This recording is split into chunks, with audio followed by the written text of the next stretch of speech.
স্বামীজি বলছেন ভালোবাসা। ভালোবাসাটা কি? ভালোবাসাটা তো মানুষের মানুষের একটা বন্ধন।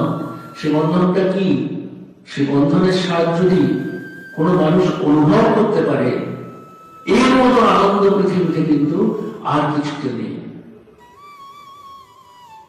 ভালোবাসার এমন একটা অনুভূতি, সেই অনুভূতি যদি মানুষ গ্রহণ করতে পারে স্বাদটা, তাহলে সে মানুষ ভালোবাসাই অভ্যস্ত হয়ে যাবে। সে মানুষকে ভালোই বাসবে, প্রত্যাশা করবে না আমাকে কেউ ভালোবাসলো কি বাসলো না। এবং যখন এই স্তরে ভালোবাসাটাকে পৌঁছবে, তখন আমি হয়ে যাবে আমরা। আমাদের